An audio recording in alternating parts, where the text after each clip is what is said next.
Hello, welcome to the Acoustic Words Reading Room. I'm Stephen Larson. If you've been here before, welcome back. I'm glad you trust me enough to come back. If this is your first time, I hope you spend a pleasant half hour with me. I'll be reading from my short works, beginning with a poem, one of the earliest that I've written. I feel it's a bit overwritten, but hey, I still hope you enjoy it. And it's called Winterscape. Breathe deep of air snapping against the throat. Feel tiny needles numbing, burning the skin. Taste cream turned ice, iron on the lips. Listen. Wandering breeze weeps for stolen warmth. Bird calling to star blaze is answered by crystal songs of shivering light. Dog barking at errant snow ash hears it burn with cries of silence. See. Tree strains to grasp an errant star with twisted arm and bent finger, and, failing, scratches at the passing wind. Spring's tender child, torn from its mother's breast, gone brown, dances a final mad waltz, chasing itself in ever tighter knots to lie at last in a white grave. Ghost images of summer's blossoms fly, silent singing, lace weaving, ever changing, dropping to rest loosely tightly against earth, too drowsy to shake it off. Breathe deep of air, heavy scented with snow. Feel tiny needles, probing, seeking the soul. Taste cream turned ice, winter coating the lips. And that was Winterscape. And for the story today, this is called I'll Be There, and I do want to explain ahead of time that this is written in the voice of a young woman. I don't want you to be taken off guard, realizing 2 or 3 minutes in that, oh, wait a minute, this is a woman talking. So I'll let you know right offhand, it is a young woman speaking. I'll be there. I remember the day I wanted Aunt Dee Dee dead. Of course, I felt rotten right away. I mean, I thought I'd forgiven her long ago for outgrowing me, and I'd begun admiring her again, even if we weren't the great buds we once were. But there was still a little resentment left over, and it came out, God help me. Dee Dee was my favorite babysitter when I was little. Her name was really Deirdre, but what little kid can say that? I loved Dee Dee. She never treated me like I was almost 10 years younger. My Barbie dolls were just as real to her as they were to me. Her interest in Mariah Carey and Boys to Men seemed just as sincere as mine, and she even let me help her take care of her horse for the 4-H county fair. When I was 8, and my mom, her oldest sister, died, Dee Dee crawled into the little closet under the stairwell with me, and we cried together until we couldn't cry anymore. My mom used to sing the chorus to Mariah's I'll Be There to me the last thing at night before I went to sleep.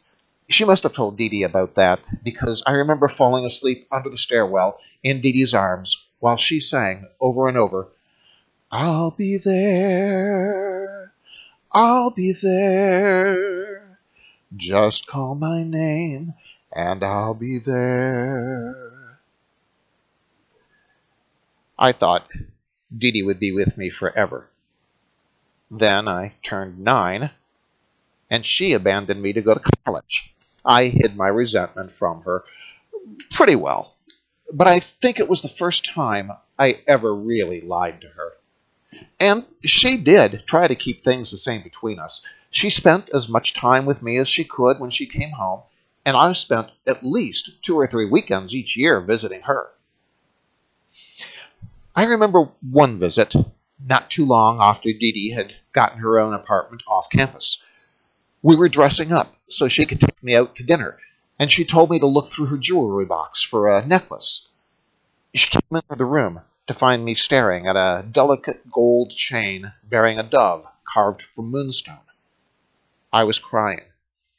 I told her that it was my mom's favorite necklace, but I didn't tell her that it had been my favorite too, and I had often wondered what had happened to it after she died. Dee Dee told me that it had originally belonged to their grandmother, and that their own mother had passed it to them. I nodded as if I understood, but somehow I felt that Dee Dee had stolen the necklace from my mom and me. I never mentioned it again, and she never wore it while I was around. I think she could sense how much it hurt me. After a while, the hurt almost vanished, but I don't think I ever truly forgave her. About the time she graduated, I started noticing boys. I was in junior high and was starting to think more about myself, how I looked, what my talents were, that sort of thing. So whenever Dee Dee came home to visit, I couldn't help comparing myself to her. Guess who came up lacking? She was everything I wanted to be and wasn't. Brilliant, beautiful, athletic, artistic. It wasn't so bad most of the time. She would swirl into town for a holiday or a summer, and I could have fun with her, knowing that she would be gone again in a few hours or days or weeks. Then I started high school, and she came back to town as Miss D. Hamilton, teacher, and I had to look forward to being compared to her all week. Every week. I was surprised when it wasn't as bad as I expected. I didn't really see her all that often, and when I did run into her in the hall, she was always nice to me, even if I didn't always act like I was glad to see her. I figured by the time I got to my senior year, they'd hire another senior English composition teacher, but Red Creek High School wasn't that big. D. Hamilton was the only one they needed, which meant that unless I wanted to give up my dream of being a writer, I would have to see her every day. It also meant that every day would present a fresh opportunity for everyone to compare us. Red Creek is a small town. Everyone knew we were related, but you wouldn't know it by looking at us. And the boys looked, often. Well, at least they looked at her. I really couldn't blame them. The women on my mom's side of the family are all model busty and model pretty. I take after my dad's side. Their women are all petite and wholesome, as they like to put it. Okay, so I'm not ugly, but I don't have Dee Dee's high cheekbones, pouty mouth, and startled doe eyes. And my hair won't commit to either blonde or brown, and can be forced into it. While Dee Dee's long, thick, naturally curling hair has the color and shine of her favorite chestnut stallion.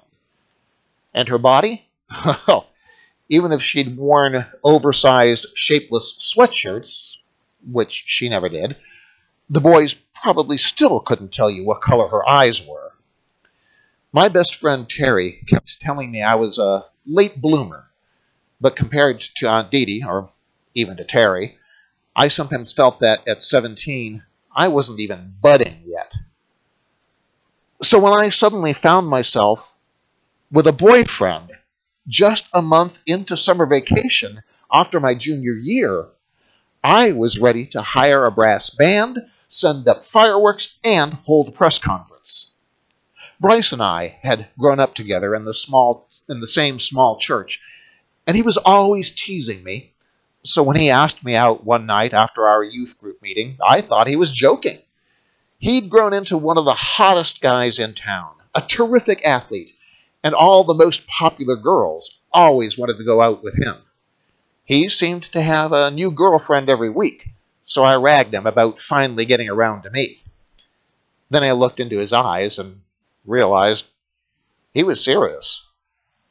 I swallowed hard and said yes. I think I touched heaven that summer.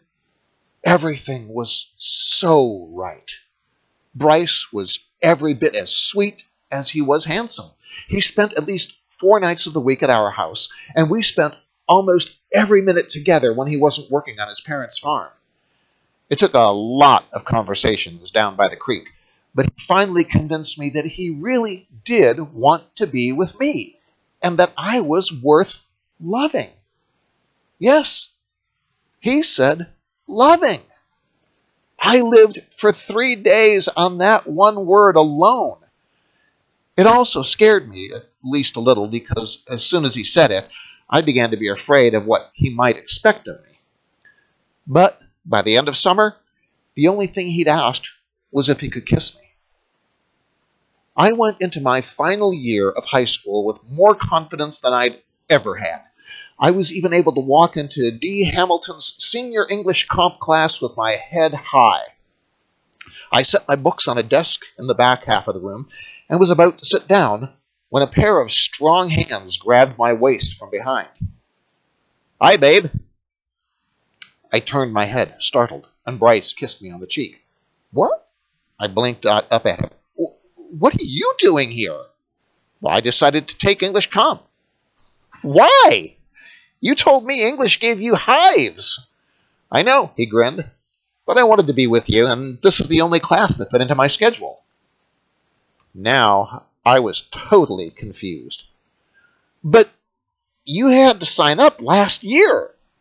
"I know." He took the desk next to mine. We sat down, and he leaned toward me so he could talk quietly. "I got a confession. I wanted to ask you out all last year, but I never could get you alone. So I decided I'd take a class with you. Then this summer happened, so..." I shook my head and smiled. "Well, you can drop it now if you want, since you've already got me." "Nope," he replied firmly. "This is my only chance to have a class with you. I am not going to lose it." The bell rang, so I just reached over and squeezed his hand.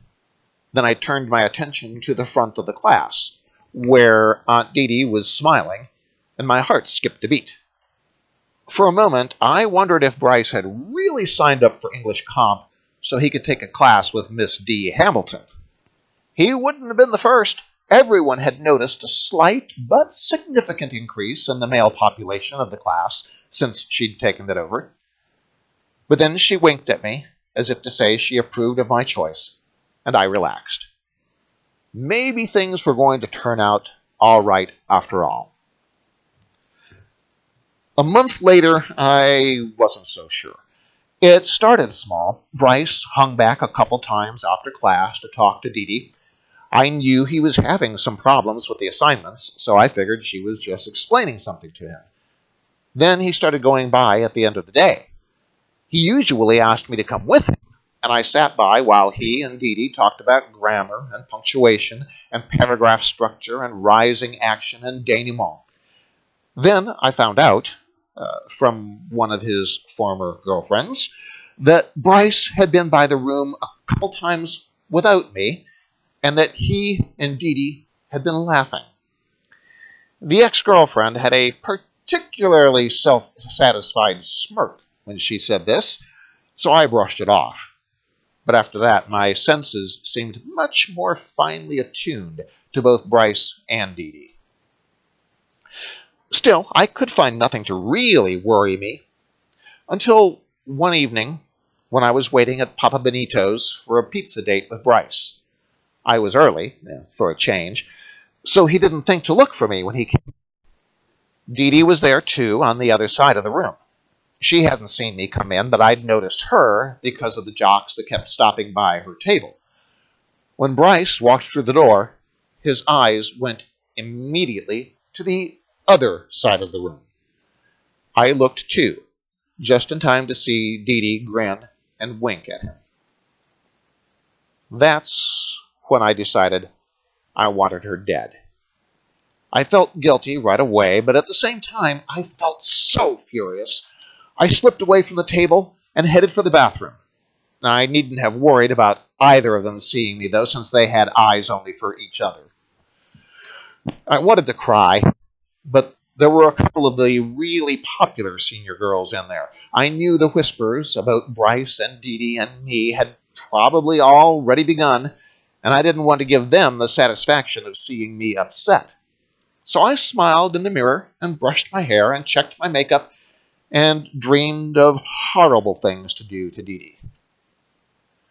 The odd thing was, I wasn't angry with Bryce at all.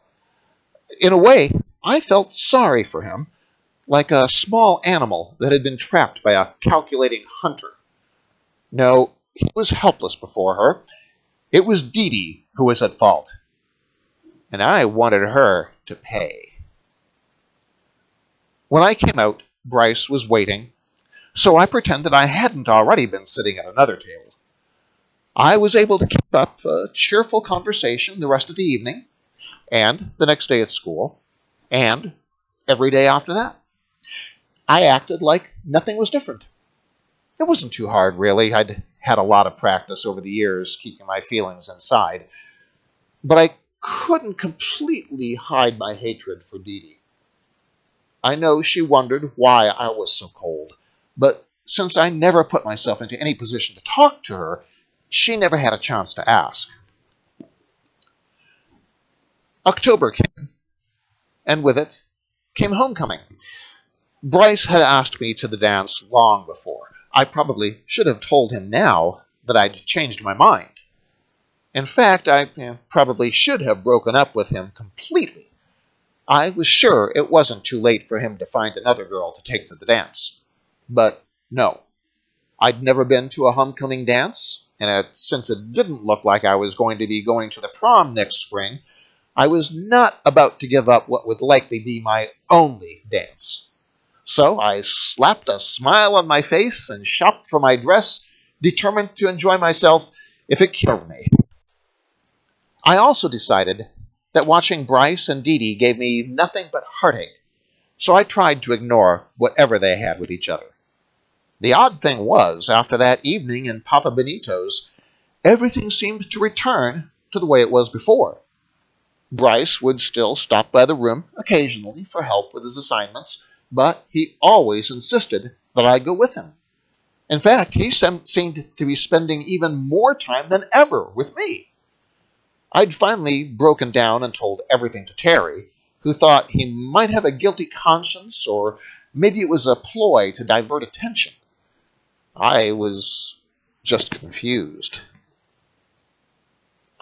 Homecoming Saturday was bright, clear, and cool, the air touched with the scent of burning leaves.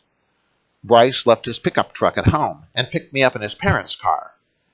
He was even more gorgeous than ever, and I knew that I had never looked so good myself.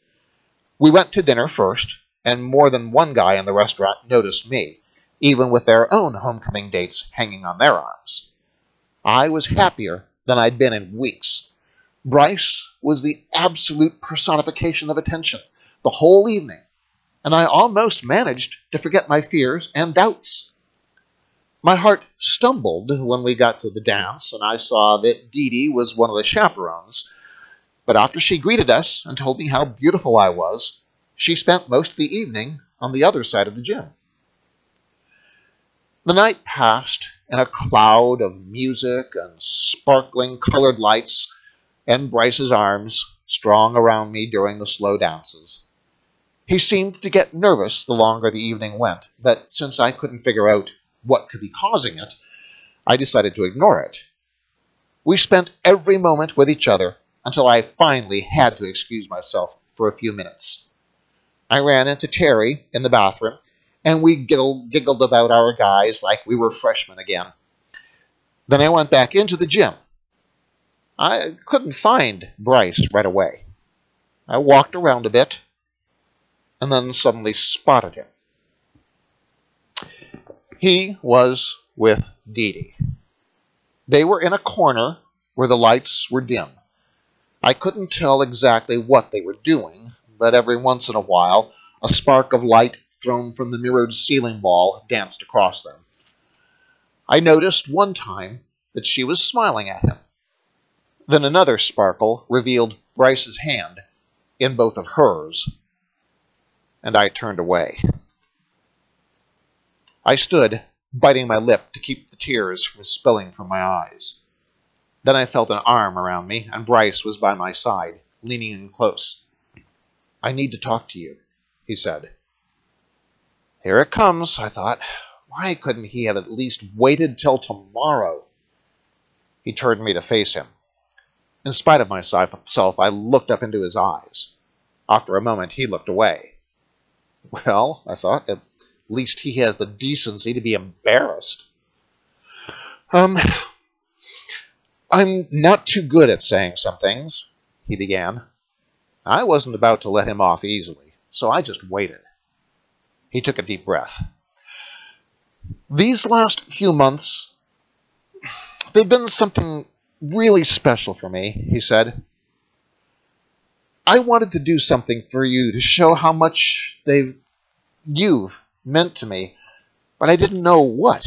I mean, the usual flowers and teddy bears and stuff just didn't seem, special enough, So, I asked Dee to help me. She suggested this. I hope you don't mind. It took a moment for my brain to register his words, and for my eyes to look down. He was holding a small velvet box. A box Dee must have just given him. I stared at it, feeling like my entire world had just shifted to one side. Go ahead, he urged. I took the box. My hands were trembling, but I managed to get it open. Somehow, I knew what was in it before I saw it. The thin, gold chain with the moonstone dove. Tears filled my eyes again. May I? Bryce asked. I just nodded, and he lifted the necklace from its bed. He moved around behind me, and I felt his strong fingers at the back of my neck, beneath my hair. They were trembling, too. I almost didn't notice the music starting. Then he was back in front of me. May I have this dance? He asked, suddenly shy. I don't even remember if I nodded or said yes.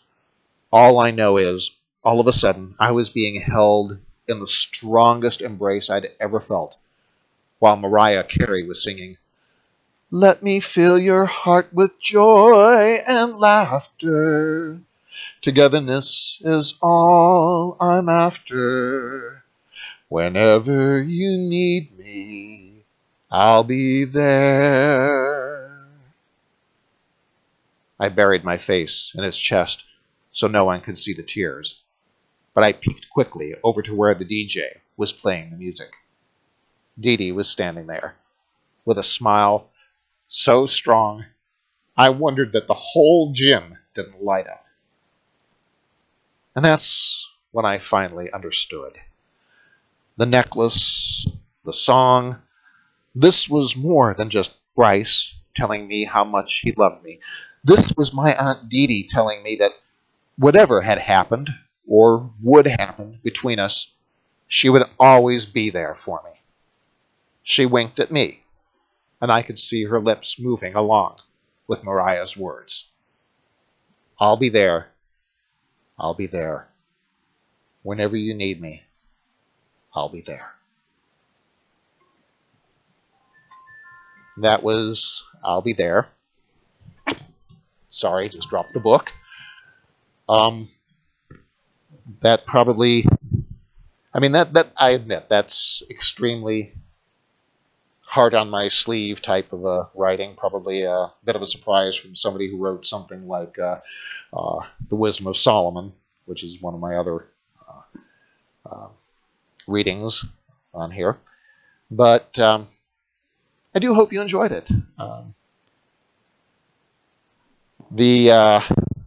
That story, the poem, Winterscape, as well as all my other short fiction and poems, they are available.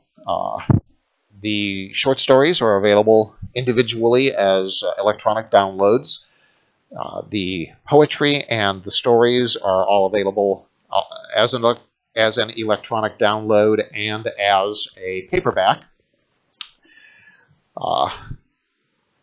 Acoustic Words, the collected short works by Stephen M. Larson, is where you can find those. You can get them through Amazon or Barnes & Noble. I also have 2 other books available. This one, Mind Games, is a science fiction fantasy novel. It is actually, I'm going through a 2nd edition. I'm revising it pretty extensively and adding illustrations to it.